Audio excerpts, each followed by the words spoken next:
One of the biggest problems I see with people trying to figure out accounting is understanding the difference between a journal and a ledger. Okay. What's the difference between a journal and a ledger? Okay. A journal is day-to-day activities. Think of it as like your cash register tape. It shows you all the things that happened on a particular day. Okay. So maybe you have like 25 or 30 customers. Say you're running a bar. Okay. You're running a bar and grill. You have about 30 customers that come in, and they all buy alcohol. It shows on the journal receipt tape who bought alcohol, what they buy that day, and how much of it they bought that day.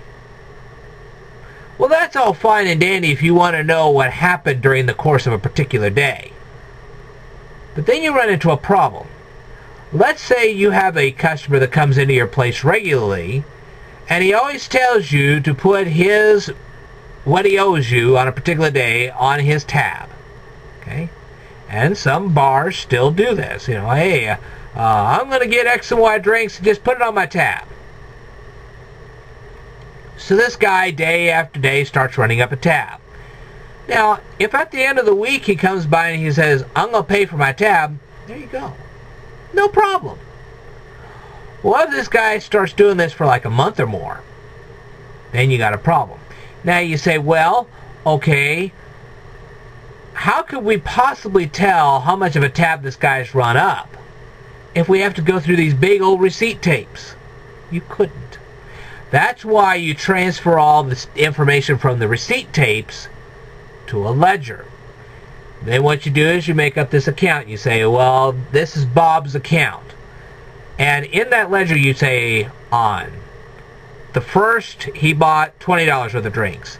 On the third he bought another $30 worth of drinks. And on the fifth he bought another $20 worth of drinks, so on and so forth. And you have this whole month showing what he's done throughout the whole month. It's not showing what all the other customers did. It just shows what he did. You see a picture of what Bob's doing. At the end of the month, he's running up a tab of like $2,000, $3,000, and he didn't come by to pay it up. Then you have the right and the responsibility to say, hey, look, I'm not serving you another drink until you pay up your tab.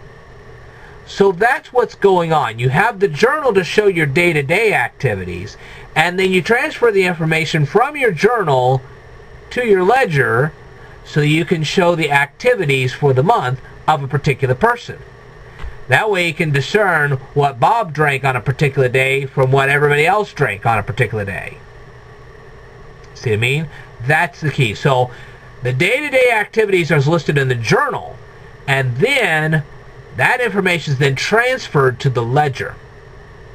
And that's how that works. Okay? So hopefully you'll now understand the difference between a journal in accounting and a ledger. And that should crack open the code to working with accounting. Alright, I'll tell you more in a future video, so stay tuned.